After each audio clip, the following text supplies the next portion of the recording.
Selamat siang Bapak Ibu semuanya. Assalamualaikum warahmatullahi wabarakatuh. Perkenalkan, nama saya Anggi Eka Pratiwi, asal saya dari Banyuwangi. Kebetulan saya S2 di India, jurusan Information Technology, dan award di ICCR yang tadi sudah dijelaskan Mas Ripto, Indian Cultural Relationship, dan terus saya lanjut untuk studi S3 saya dengan beasiswa yang berbeda, yaitu beasiswa DIA, Doctoral for ASEAN Fellowship. Ini sama, masih linear, saya di Computer Science and Engineering, research topik saya Quantum Computing dan Network Science. Kebetulan saya juga koordinator di Komunikasi Digital dan Humas di PPI India. Nah, terima kasih sebelumnya saya diundang untuk berbicara tentang bagaimana kuliah di India, terus bagaimana mendapatkan beasiswa di India, dan sharing tentang pengalaman saya kuliah di India, riset saya di India, yang sampai sekarang saya masih berada di tahun pertama, tahun kedua, ini masuk di awal tahun kedua, semester ketiga, untuk sebagai PhD student. Jadi saya saat ini masih belum PhD kandidat karena belum lulus dari berbagai ujian yang disyaratkan di India, jadi dinamakannya masih PhD student di sini. Nah, di sini saya mau berbicara bagaimana sih mau kuliah ke India.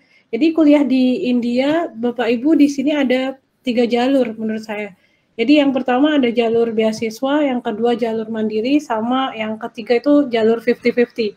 Ini program baru dari pemerintah India, yang 50-50 ini. Jadi separuh fees-nya dibiayai dari pemerintah India, dan uang untuk hidupnya kita harus pakai uang saku sendiri. Nah, untuk jalur beasiswa di sini ada, yang pertama itu ada ICCR. ICCR ini Indian Council for Cultural Relationship, ini beasiswa S2 saya. Jadi nanti bisa dibuka websitenya di sini. Biasanya dia akan buka di awal bulan Januari atau Februari. Itu untuk penerimaan S1, S2, dan S3.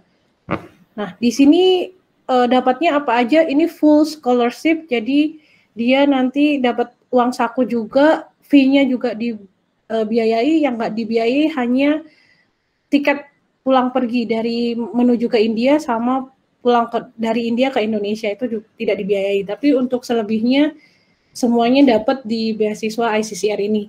Jadi untuk S1, S2, dan S3 persyaratannya sangat mudah, bisa dicek di halaman websitenya, itu sudah lengkap. Nanti kalau misalnya ada pertanyaan boleh ditanya-tanyakan kalau tidak jelas melalui halaman websitenya. Terus ini yang kedua, beasiswa S3 saya, Doctoral Fellowship in India for ASEAN. Kebetulan saya penerima batch pertama di beasiswa ini bersama Mbak Dewi. Nanti untuk lebih jelasnya akan dijelaskan Mbak Dewi, pengalamannya Mbak Dewi mendapatkan beasiswa di IA ini di IIT Mumbai, dan saya kebetulan di IIT Jodhpur. Terus yang ketiga ada beasiswa ITEC, namanya Indian Technical and Economic Corporation. Ini buat short courses, jadi buat Bapak Ibu yang profesional, dosen, ataupun yang bekerja di bidang profesional, itu dia ada menyediakan namanya short course. Jadi untuk keterampilan seperti itu. Jadi nanti bisa dicek. Nah, saat ini mereka menyediakan online course karena belum bisa datang ke India, masih dalam pandemi. Nah, untuk jalur mandiri dan jalur 50-50 ini, pemerintah India menyediakan portal resmi dari Kementerian Pendidikan, namanya Study in India. Jadi Study in India ini dia menyediakan satu beasiswa untuk S1, S2, S3, cuman jumlahnya hanya sebesar 3.500 US dollar. Jadi 3.500 US dollar itu hanya cukup untuk membiayai fees.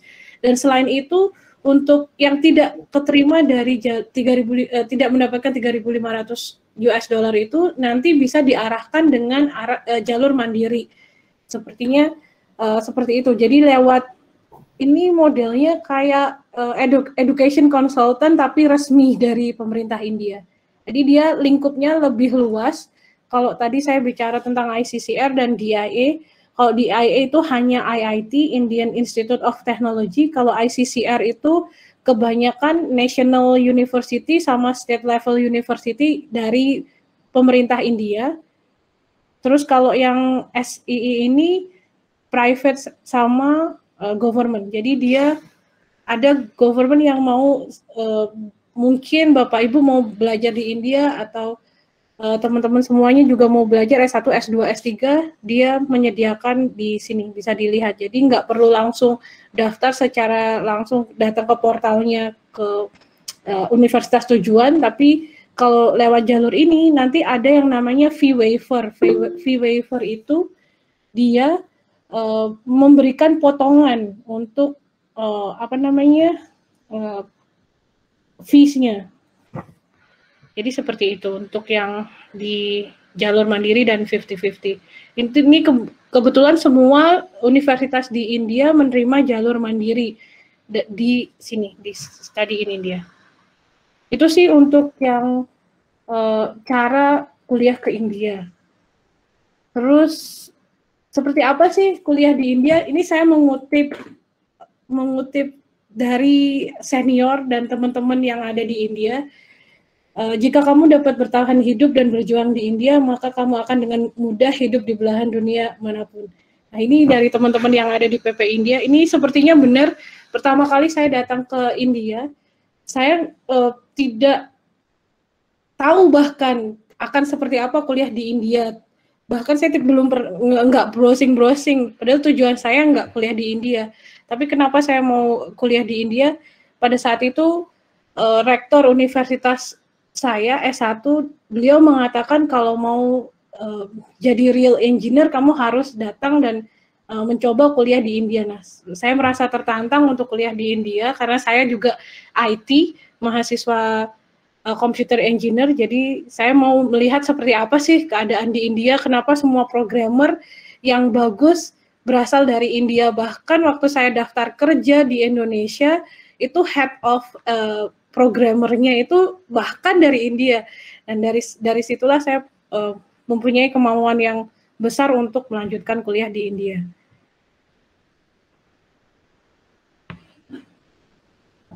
Nah, terus yang ini gambarannya kayak tadi yang Mas Ripto di awal udah jelasin, apa benar sih kuliah di India seperti di film Three Idiot? Untuk Bapak Ibu yang mungkin sudah pernah melihat film Three Idiot sebelumnya, kondisi pembelajaran atau education system di India itu mungkin bisa dikatakan hampir 70% benar. 70% benar seperti itu. Karena di sini itu penuh dengan tantangan, itu sudah saya rasakan waktu saya kuliah S2 di India. Jadi teman-teman di sini itu euforianya itu benar-benar belajar, mereka mau mendapatkan IPK yang tertinggi, terus bahkan untuk pembelajaran itu beda banget. Pokoknya yang saya rasakan di Indonesia itu sangat-sangat berbeda. Di sini mereka diskusi, di sini mereka belajar bersama, bahkan 1 bulan sebelum ujian mereka sudah masuk di dalam kamar, tidak mau diganggu, harus benar-benar fokus untuk ujian. Jadi seperti itu.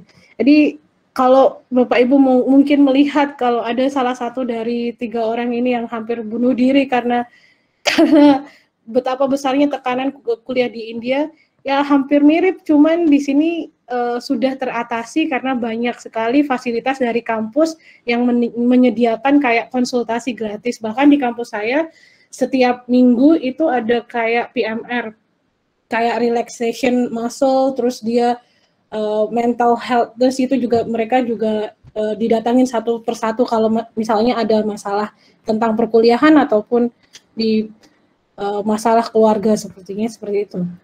Jadi ini hampir benar sih menurut saya. Terus apa benar kuliahnya sesibuk itu? Enggak kok, saya di India juga bisa jalan-jalan, bahkan hampir saya kuliah 2 tahun di India, hampir separuh India itu saya udah jelajahi, mulai dari yang bersalju sampai yang bergurun pasir, mulai dari lake sampai yang temple, sampai di manapun saya di daerah Rajasthan, Agra, dan Delhi itu saya sudah pernah travel ke sana, dan benar Kalau di India itu pindah dari satu state ke state lainnya itu sangat berbeda. Jadi beda bahasa, beda makanan, beda budaya juga. Jadi di situ sangat budayanya sangat kental sekali. Jadi ini yang saya lakukan waktu di India, waktu S2, tapi yang kalau sekarang masih belum bisa traveling karena masih keadaan pandemi dan kampus juga dalam keadaan lockdown. Nah, ini kalau tadi saya udah bicara tentang perjalanan saya di S2, sekarang ini yang saya alamin di S3 saya. Jadi waktu saya masuk di IIT Jodhpur ini, kebetulan IIT itu Institute of Technology, jadi kuliah khusus untuk engineer, seperti kayak di Indonesia itu ITB atau ITS seperti itu. Nah, apa yang harus kita lakukan ketika kita sudah menjadi mahasiswa di India dan spesialnya di IIT, di Indian Institute of Technology, untuk mahasiswa S3.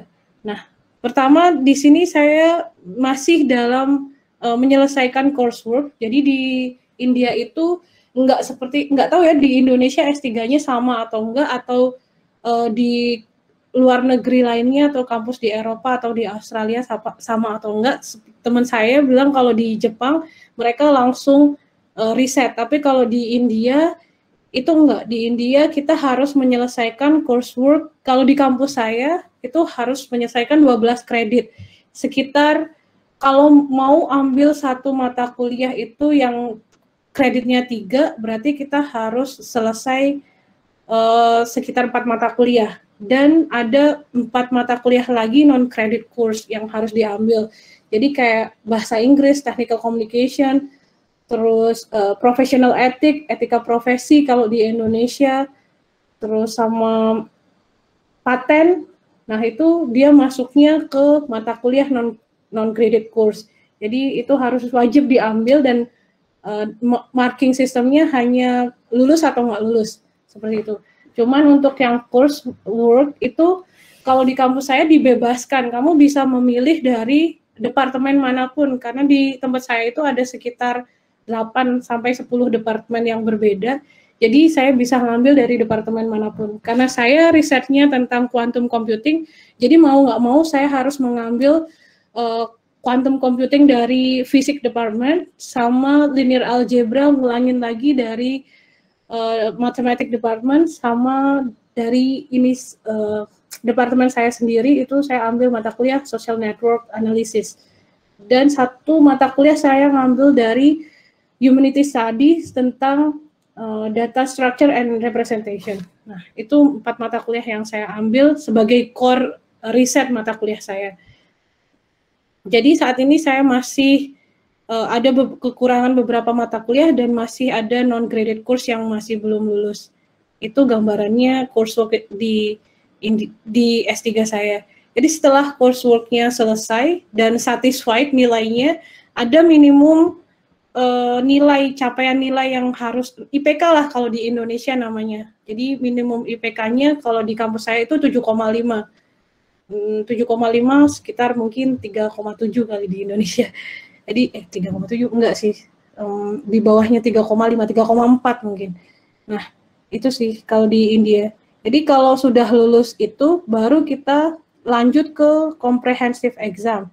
Comprehensive exam ini jadi ujian, tapi dia punya silabus sendiri tentang core mata kuliah yang tadi sudah diambil tapi beda. Jadi penggabungan antara mata kuliah satu dengan yang lainnya.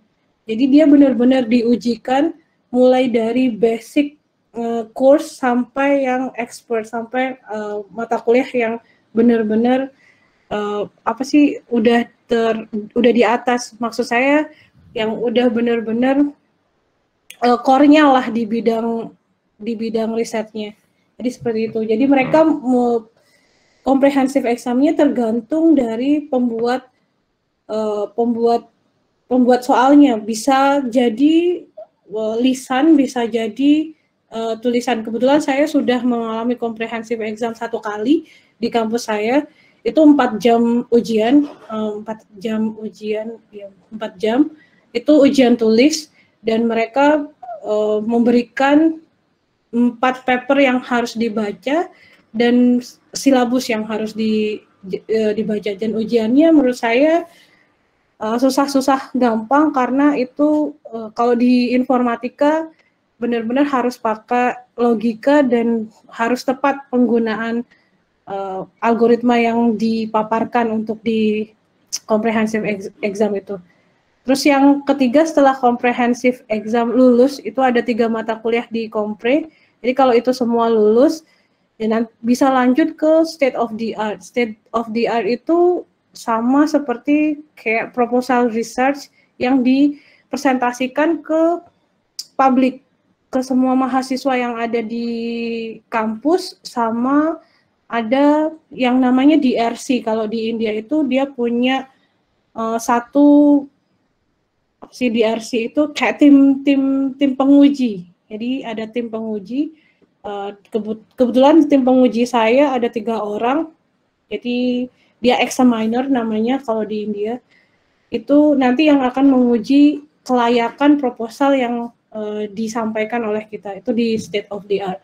Terus setelah state of the art selesai, masih ada lagi yang namanya proposal defense.